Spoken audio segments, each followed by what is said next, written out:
Episode 25. "I have been busy, Ludo," said Mr. Crouch, still talking in the same jerky fashion, barely moving his lips, "and my elf has been stunned." "Stunned? By you lot, you mean? But why?" Comprehension dawned suddenly on Bagman's round, shiny face. He looked up at the skull, down at Winky, and then at Mr. Crouch. "No," he said. "Winky?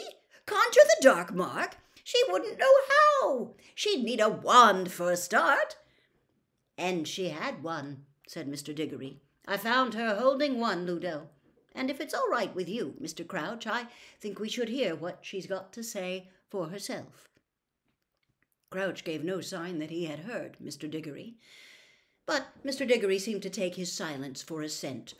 He raised his own wand, pointed it at Winky, and said, "Renovate." Winky stirred feebly. Her great brown eyes opened, and she blinked several times in a bemused sort of way. Watched by the silent wizard, she raised herself shakily into a sitting position. She caught sight of Mr. Diggory's feet, and slowly, tremulously raised her eyes to stare up into his face. Then, more slowly still, she looked up into the sky. Harry could see the floating skull reflected twice in her enormous, glassy eyes. She gave a gasp, looked wildly around the crowded clearing, and burst into terrified sobs. "Elf!" said Mr. Diggory sternly. "Do you know who I am? I'm a member of the Department for the Regulation and Control of Magical Creatures." Winky began to rock backwards and forwards on the ground, her breath coming in sharp bursts. Harry was reminded forcibly of Dobby in his moments of terrified disobedience. "As you see, Elf, the dark mark was conjured here a short while ago," said Mr. Diggory, "and you were discovered moments later right beneath it. An explanation, if you please." I is not doing it, sir," Winky gasped. "I is not knowing how, sir." "You were found with the wand in your hand," barked Mr. Diggory, brandishing it in front of her. And as the wand caught the green light that was filling the clearing from the skull above, Harry recognized it. "Hey, that's mine," he said. Everyone in the clearing looked at him. "Excuse me," said Mr. Diggory incredulously. "That's my wand," said Harry. "I dropped it." "You dropped it?" repeated Mr. Diggory in disbelief. "Is this a confession? You threw it aside after you conjured the mark?" "Amos, think who you're talking to," said Mr. Weasley very angrily. "Is Harry Potter likely to conjure the dark mark?" Of course not," mumbled Mr. Diggory. "Sorry. Carried away." "I didn't drop it there anyway," said Harry, jerking his thumb toward the trees beneath the skull. "I missed it right after we got into the wood." "So," said Mr. Diggory, his eyes hardening as he turned to look at Winky again, cowering at his feet. "You found this wand, eh, Elf? And you picked it up and thought you'd have some fun with it, did you?" "I is not doing magic with it, sir," squealed Winky, tears streaming down the sides of her squashed and bulbous nose. I is just picking it up, sir. I is not making the dark mark, sir. I is not knowing how." "It wasn't her," said Hermione. She looked very nervous, speaking up in front of all these ministry wizards, yet determined all the same. "Winky's got a squeaky little voice, and the voice we heard doing the incantation was much deeper." She looked round at Harry and Ron, appealing for their support. "It didn't sound anything like Winky, did it?" "No," said Harry, shaking his head. "It definitely did not sound like an elf."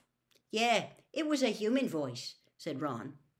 "Well, we'll soon see," growled Mr. Diggory, looking unimpressed. "There's a simple way of discovering the last spell a wand performed, Elf. Did you know that?"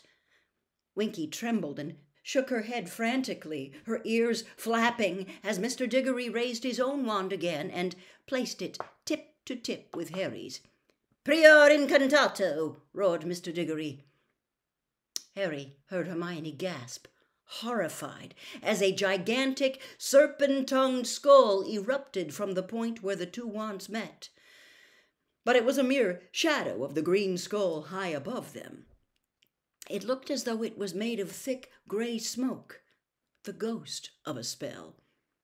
"Deletrius!" Mr. Diggory shouted, and the smoky skull vanished in a wisp of smoke. "So," said Mr. Diggory with a kind of savage triumph, looking down upon Winky, who was still shaking convulsively. "I is not doing it," she squealed, her eyes rolling in terror. I is not knowing how. I is a good elf. I isn't using wands. I isn't knowing how." "You've been caught red-handed, elf," Mr. Diggory roared. "Caught with the guilty wand in your hand." "Amos," said Mr. Weasley loudly, "think about it. Precious few wizards know how to do that spell. Where would she have learnt it?" "Perhaps Amos is suggesting," said Mr. Crouch, cold anger in every syllable, "that I routinely teach my servants to conjure the dark mark." There was a deeply unpleasant silence. Amos Diggory looked horrified. "Mr. Crouch, not at all." "You have now come very close to accusing the two people in this clearing who are least likely to conjure that mark," barked Mr. Crouch. "Harry Potter and myself. I suppose you are familiar with the boy's story, Amos?" "Of course, everyone knows," muttered Mr. Diggory, looking highly discomfited. "And I trust you remember the many proofs I have given over a long career that I despise and detest the dark arts and those who practice them," Mr. Crouch shouted, his eyes bulging again. "Mr. Crouch, I never suggested you had anything to do with it," muttered Amos Diggory, now reddening behind his scrubby brown beard. "If you accuse my elf, you accuse me, Diggory," shouted Mr. Crouch. "Where else would she have learned to conjure it?" "She might have picked it up anywhere." "Precisely, Amos," said Mr. Weasley. "She might have picked it up anywhere. Winky," he said kindly, turning to the elf, but she flinched as though he, too, was shouting at her. "Where exactly did you find Harry's wand?" Winky was twisting the hem of her tea towel so violently that it was fraying beneath her fingers. I is finding it there, sir," she whispered. "There, in the trees, sir." "You see, Amos," said Mr. Weasley, "whoever conjured the mark could have disapparated right after they'd done it, leaving Harry's wand behind. A clever thing to do, not using their own wand, which could have betrayed them.